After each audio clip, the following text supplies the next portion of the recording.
चारों भाई ने पिया, सब परिवार को पिलाया चरणामृत, संतों का चरणामृत, और पूरे राज्य में छिड़काया और संतों को दान दक्षिणा दे करके विदा कर दिया। और भरतलाल जी से कहते हैं, आज सत्संग हम सब परिवार में आज जहां सत्संग करने वाले संत पधार जाते हैं, उस घर वाले का सत्संग हो गए। विचार करिए,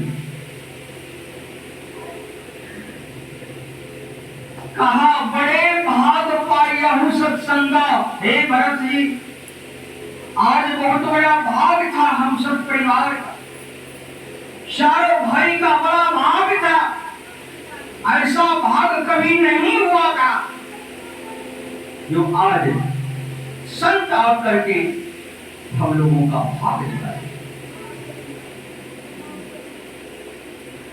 कितनी बड़ी प्रशंसा है संत। आज तो थोड़ा सा कुछ बात हो जाती है तो साधु महात्मा का निंदा शुरू हो जाता है। इतना निंदा में प्रांगत है कि तरह तरह की निंदा खोज खोज खोज खोज करके साधु पर सेटिंग कर देता है। जा रे दुर्भागा, अभागा। साधु की निंदा करने से होता क्या है, ध्यान देना। एक कथा सुना रहा हूं, बड़ी सुंदर कथा है। भगवान श्री रामचंद्र जी का दादाजी थे, जिसका नाम था राजा अज। राजा अज अपने जीवन काल में बहुत दान उठाते थे, लेकिन उनका समय सीमा था। इतना समय से इतना समय तक जितने याचक आएंगे भरपूर दान मिलेगी। समय जब समाप्त हो जाती थी तो एक कणवा अन्न और एक पैसा किसी को नहीं देते। एक दिन की बात हुई, जब उनकी सीमा समाप्त हो गई, समय सीमा समाप्त हो गई, संत आ जाते, हे राजन, जोरों की भूख लगी है, दान करो। कहा महाराज कल आइएगा, हमारे एक नियम, वो नियम में भंग नहीं कर सकता, कल आइएगा। अरे सुना, भूख लगी है अभी, कल आऊंगा तुम्हारे पास। वो साधु नहीं है, एक बार जिनके दरवाजे पर जाते हैं वो लेकर के जाते हैं, बिना लिए साधु नहीं आता। जल्दी जानकर महाराज माफ कर दिया जाए। कहा माफ नहीं होगा, मैं जो कह रहा हूं जल्दी सुन, दान दे। ऐसे होते होते होते होते राजा को क्रोध आ गई। राजा क्या करते हैं, घोड़ा का लिपि उठाया, कमंडल में डाल दिया, जाइए दान दे जाओ। आराम से बाबा ने वो लिपि लिया, चले गए। फिर कुछ बोला नहीं, लिपि क्यों दे रहे हो, दान मांगे हैं, दान इसने दिया, दान दी गई। ले करके गए बाबा ने और आश्रम की आगे में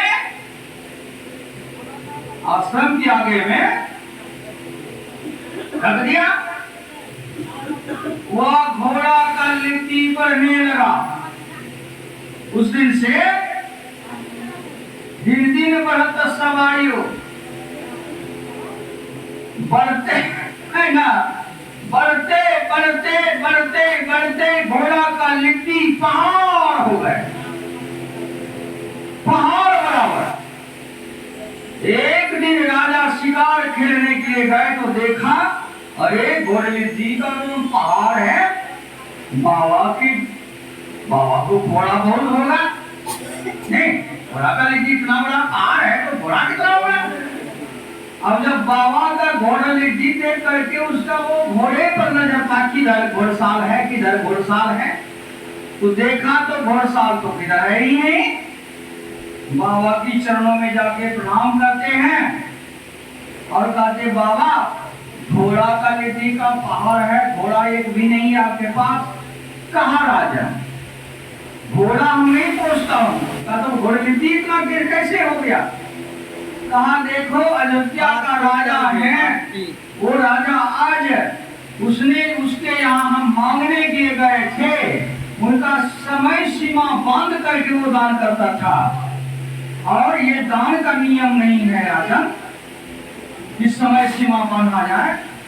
आचक आगे उनका सेवा कर देना चाहिए, जिस समय आ जाए उसी समय में दे देना चाहिए। हम सब कहते हैं अब संध्या वेला हो गई, बाबा कल आइएगा, बाबा घूम करके चले गए। संध्या काल में लक्ष्मी माता आती है, जब वो घर से आपने कुछ निकाल करके नहीं दिया तो बाबा के पीछे पीछे लक्ष्मी माता चलिए जाती। बोलिए प्रेम से।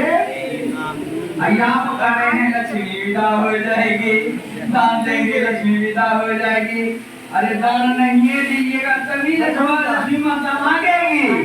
दान करवाने के लिए शाम को तो अबे करती है लक्ष्मी, लेकिन आप लोग भागा है तो शाम को लक्ष्मी हम नहीं देंगे। देखिए कहाँ कहाँ गड़बड़ी है। तो जिस समय में जो कोई आ जाए तो समझ लेना कोई साधारण व्यक्ति नहीं आए हमारे दरवाजे पर। लगता है साधारण व्यक्ति, हो सकता है कि इस वेश में भगवान मिल जाए, भगवान है ना, वेशभूषा भगवान किसी कपड़ा करके आ जाएंगे आपके यहाँ। तो इसलिए एक भक्त थे, ध्यान करते थे, भजन करते थे, भगवान आ गए, बोलो तुम क्या चाहते हो? कहा महाराज हमको ये चाहिए वो चाहिए, ज्ञान चाहिए, ध्यान चाहिए। कहा अच्छा ठीक है, कोई व्यक्ति कुछ मांगने आएंगे तो मना नहीं करना, तुम दे देना, जो मांगे दे देना, और जो आपको देंगे ले लेना, छोड़ना नहीं, अनादर नहीं करना। बस आ गए कौन? जो शिकारी नहीं होता है, शिकारी के रूप में नंग धरंग आए, एक भी वस्त्र पहना हुआ नहीं था और पेशाब करते हुए आ गए। महात्मा जो कुछ लेना है ले लो, जो कुछ लेना है ले लो। कहा महाराज दीजिए, बस पेशाब कर लेगा, ले लो। कहा इतना ज्ञान नहीं है आपको, अब पेशाब हम लेंगे, भाग चलेंगे यहाँ से। चलते रहा। फिर वो भगवान से कहा महाराज कहाँ को आया? कहा आया था, तुमने लिया नहीं तो फेल कर गए। तो किस वेश में आएंगे, कौन सा वस्तु आपको देंगे और उसमें क्या रहस्य है पता ही नहीं है, तो फेल कर जाओ। वही पेशाब लेता भगवान का चरणामृत हो जाती हो तो अपेक्षा। तो जो है ना राजन, राजा आज ने जब हम भूखे प्यासे गए थे उनके दरवाजे पर, मैंने कहा कि हमें भूख लगी है, भोजन दो, तो भोजन के बदले में घोड़ा का लिट्टी दिया था। इसलिए भोजन करने के लिए घोड़े का लिट्टी दिया था। तो वह लिट्टी मैंने भोजन नहीं किया, वह लिट्टी ला करके आश्रम के दूर में कुछ आगे में गिरा दिया हूँ, और दान जिसने देते हैं वो दान उसका बढ़ता है। तो बहुत दिन से वो जो है दान किया है, इसलिए धीरे धीरे घोड़ा का लिट्टी बढ़ गया है। वो राजा जब नहीं खाएंगे तो बढ़ते रहेगा, एक ना एक दिन उसे खाना पड़ेगा, और जितना दिन में वो रामे लेकिन घोड़े का लिट्टी खाएगा। कहा महाराज हम ही है राजा आज। तब कहा देरी क्यों करते हो, अब यो खाना शुरू कर दो, नहीं तो बढ़ते रहेगा। महाराज घोड़े की लिट्टी के पहाड़ से वो लिट्टी का पानी जो है चू रहा है, इतना गंदा बना है कि उसके तो सच नहीं पाती, बोला खाएंगे कैसे? दान ने किया है रे, तुम दानी ना दाना बने हो। बोला का लिट्टी दान किए हो संत, तो खाएगा कौन? अरे जो कोई आज जब को दान करते हैं ना, दानी का हाथ लंबी होनी चाहिए, दानी का हृदय स्थिर होनी चाहिए और दानी का विचार अच्छा होना चाहिए। कभी किसी का निंदा नहीं करना चाहिए। दानी को जितना भी जो दान करेंगे आपको सफलता मिलेगी। निंदा किए, पछताना शुरू कर दिए, इतना दे दिए, बस गया आपका दाना चला गया, दान का कोई फल नहीं मिला। आप दान करते हुए कहेंगे हे परमात्मा, आज हमारी बहुत बड़ी भाग थी जो आज अपने हाथों से अपने परिश्रम की कमाई, हमने अपने बाल बच्चे की परिश्रम की कमाई, आज मैंने संतों को दान किया, अन्य और किसी को मैंने दान किया जिनको इस दान का आवश्यकता थी, हमने आज दान कर दिया। परमात्मा, ये मेरा नहीं, ये तो धन आपका था प्रभु, आपका धन मैंने अपने हाथों से दान किया प्रभु, हमारे ऊपर ख्याल कीजिएगा प्रभु। तो प्रभु ऐसा ख्याल करेंगे, आपको मालो माल बना देंगे। बोलिए प्रेम से। इसलिए कभी नहीं घबराना चाहिए। लाख दुख हो जीवन में, दुख का व्यक्त नहीं करना चाहिए उस याचक के सामने। बेटी का शादी किए हैं, इतना खर्च किए हैं, उतना खर्च किए हैं, देखिए ना ऐसे जमीन दिखाने में, ऐसे करने में, वो सब व्यक्त नहीं करना चाहिए। जो कुछ देना है खुशी के साथ दे देना चाहिए, है ना? तो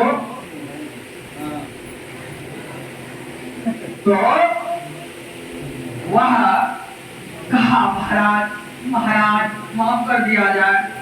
कहा राजन, दिया हुआ दान वो धन तुम्हारी है, उस धन में किसी का हक नहीं है, वो धन तुम्ही को भोगना पड़ेगा। गिड़गिड़ाने गिड़गिड़ाने से काम नहीं चलेगा। यदि उस समय में तुमने भोजन देता, यदि वो भोजन का जो फल होता, अभी उतना बड़ा ढेर तुमने देखता तो तुम्हें बहुत बड़ी खुशी होती, लेकिन तुम तो फेल कर गए हो बेटा, जा जा हटो भागो यहाँ से। कहा महाराज कृपा करिए महाराज, भूल हो गई महाराज, हम आपका बच्चा है, ये है वो है तो होता है, गिड़गिड़ाएंगे, सबको दया आ गई। चलो ठीक है, ये घोड़े का लिद्धि समाप्त तभी होगी तुम्हारी जब संसार में तुम्हारी निंदा फैल जाएगी, और तुम्हारी तो प्रशंसा फैल रही है, ताकि तुमने तो बहुत बड़ा दानी हो, बहुत बड़ा दानी हो। इसलिए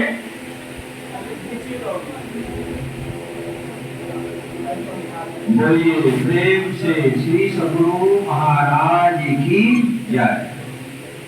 तो चलिए बैठिए, बैठ जाइए।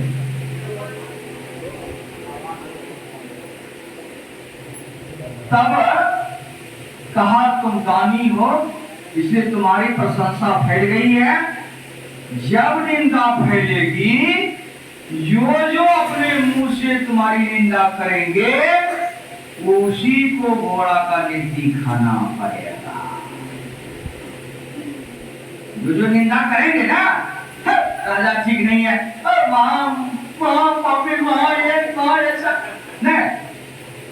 कहा निंदा करने वाले ने घोड़े का लिट्टी खाएगा तब वो लिट्टी कम जाएगा तुम्हारा। कहा महाराज निंदा कैसे होगा? गलत काम करोगे तब तुम्हारी निंदा होगी। कौन सा गलत काम होना चाहिए महाराज? नहीं तो गलत काम कभी किया ही नहीं।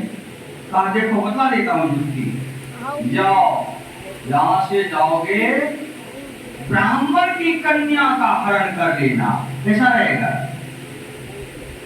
ब्राह्मण की कन्या को हरण कर लेना, लेकिन वो भाव नहीं रखना। ब्राह्मण की कन्या को हरण करके किसी अच्छे स्थान में रखना, उनकी भोजन पानी की व्यवस्था, उनकी सेवा की व्यवस्था, जैसे भगवती की व्यवस्था होती है जैसे देवी दुर्गा की व्यवस्था होती है, पूजा होती है, उस तरह से उस मंडप में पूजा होनी चाहिए। और उस लड़की की तुम पूजा अंदर से करोगे और निंदा तो तुम्हारी फैल जाएगी कि राजा आज ने ब्राह्मण की कन्या का हरण कर लिया है, तब तुम्हारी निंदा फैलेगी। और तब जितने लोग निंदा करेंगे उतना तुम्हारा घोड़ा का लिट्टी कमते जाएगा। बोलिए प्रेम से, समझ रहे बात? इसलिए निंदा नहीं करिएगा किसी का। जो व्यक्ति ने पाप किए हैं उसका निंदा करिएगा तो सब पाप रगड़ा करके निंदा करने वाले पर चढ़ जाता है। और निंदा जिसका हो रहा है वो क्लियर हो जाते हैं, है ना? लेकिन साहब ने कहा निंदक नियरे राखिए अंगद कुटी छवाए, अबिन साबुन पानी बिनो निर्मल करे छोड़ाए। बिना पानी साबुन का निर्मल हो जाता है वो पापी। जिस पापी का आप निंदा कर रहे हैं, आपने निंदा से उनका पाप बांट लिए हैं। वो क्या निंदे करने में लोग चतुर हैं। थोड़ा सा सत्संग भजन किया और निंदा शुरू। तो आइए, वह राजा आज ने वैसा ही किया। जो निंदा फैल गई है, कोरा का लिट्टी जो है पहाड़ कमना शुरू हो गया। कमते कमते निंदा होते होते कमते कमते मूलधन बचिए गया। जितना धन क्या कर बढ़ देते वो वहीं उसी जगह पर रखा हुआ। राजा ने सोचा देखता हूं कमा है कि नहीं, जाकर के देखा पाप हो गया है, लेकिन सरपट समाप्त नहीं हुआ। थोड़ा सा बाबा कृपा करिए महाराज, सब परिस्थिति तो खत्म हो गई है लेकिन इतना बाकी है। कहा राजन वो तुम्हारा मूलधन है तो तुम्हें नहीं खाना पड़ेगा, दूसरे को नहीं खाना पड़ेगा। कहा महाराज कृपा करिए तो वो भी खत्म हो जाए। कृपा क्या, जाओ जिस दिन तुम्हारा निंदा गुरु ने कर देंगे उस दिन तुम्हारे गुरु को खाना पड़ेगा, तुम बच जाओगे। अब सोचा गुरु कैसे निंदा करेंगे, तो चले गए गुरु की सेवा में। अब गुरु लेटे हुए हैं और गुरु की सेवा में चरण दबाने लगा। चरण दबाते दबाते कहा गुरुदेव एक बात बोलूं। कहा बोलो बेटा। कहा महाराज हमने तो ब्राह्मण की कन्या का हरण कर लिया हूँ, बहुत गलती किया हूँ, ये किया हूँ, वो किया हूँ। किसी तरह से गुरु निंदा कर दे बस हमारा काम। लेकिन गुरुदेव उलट करके पुलट करके चितान होकर के पृथ्वियां होकर के खूब जतवाते थे, लेकिन बोलते थे कुछ नहीं। आइए अपना पानी दे रहा है, किसी तरह से बोले, किसी तरह से बोले। 4 बजते बजते भोर कहते गुरुदेव आप कुछ नहीं बोल रहे हैं। कहा बेवकूफ कहीं का, गुरु को घोड़ा का लिट्टी खिलाना चाहता है और तुम बचना चाहते हो। दान किए हो गुरु, दान किए हो तुम, घोड़ा का लिट्टी खाओ हम ही को बेवकूफ समझ रहे हो। सारी दुनिया बेवकूफ बना करके तुमने छोड़े हो, सबको घोड़ा का लिट्टी खिला दिए हो प्रजा को, अब हमको खिलाना चाहते, भागते नहीं हो यहाँ से। तो भागा भागा गए वहां बाबा के पास। कहा बाबा नहीं सुतरा, नहीं सुतरा तो तुम्हें को खाना पड़ेगा। गुरु थोड़ी निंदा करते, अरे शिष्य का निंदा का नहीं करे, वो तो गुरु जानबे करते हैं। शिष्य ऐसे अन्नदान रहते हैं, गांव घर में बसने वाले, है ना, गांव घर में बसने वाले साधु कैसा होता जानते हैं? जो साधु बढ़िया हो गांव घर में बस रहे तो अच्छी बात है, लेकिन वो मक्खी का स्वभाव रखने वाला होता है। अब मक्खी होती है 3 तरह का। एक मक्खी होती है जो मक्खी सिर्फ गंदा पर ही बैठती है, वो काला ऐसा उसका पहना रहता है ना, और वो बड़ी मक्खी रहती है, वो सिर्फ गंदा पर ही बैठती है, वह है मक्खी।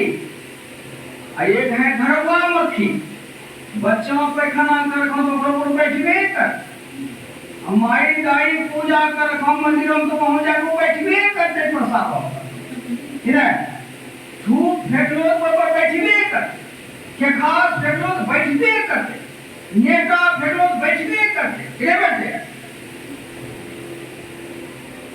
केकरवा पार करते न हवलो घरवा मक्खी आये कोशे मधुमक्खी मधुमक्खी न गंगा पर न पूजा पर बैठती है, वो बैठती है तो फूल पर बैठती है।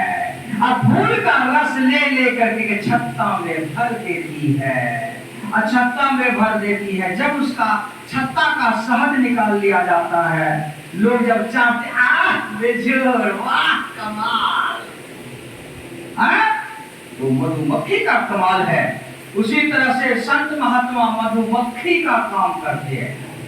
अनेक वेद शास्त्र ग्रंथ पुराण धर्म शास्त्रों से संतों की ऋषियों की कथा को अर्जित करते करते करते करते करते करते करते व्यास गति रूपी छत्ता पर बैठ जाते हैं और रस, कौन सा रस? राम रस बिखेर देते हैं। वह हो जाते, वो भी है मक्खी, लेकिन है वो मधुमक्खी, मतलब वो है मानव, लेकिन मानव में भी क्वालिटी है। संत साधु होते हैं, अगरैया मक्खी सभा पर बैठना सत्संग वो करिए लेखाओ तो वो गाली देवे करते, पत्नी गाली देवे करते, बेटा बेटी डांट फटकार मारपीट करवे करते, और सुतर ले तो बुढ़ जूता खाइए लेते, लेकिन मैं मानते ही ना और घरैया मक्खी लो ना के शिकायत करी दिलके कोई बात नहीं छे, झगड़ो लड़ाई करी दिलके कोई बात नहीं छे, जो अरकटवा छे तो आरो में काट दिलके तू छो कोई बात नहीं छे, और घरैया मक्खी लो ना गड़बड़ियो सड़बड़ियो आवे गुरु महाराज को प्रणामो करी लिखाओ, सत्संगो करी लिखाओ, तब लोग कहे छे अरे वाह यहाँ बोल वाह अगर बोलो छे भाई ये गड़बड़ी कौन करता है। तो कहने का मतलब इस तरह की बातें होती है। मनुष्य भी 3 प्रकार के होते हैं। तो विचार किया जाए कि मैं क्या करूं, क्या मधुमक्खी बनूं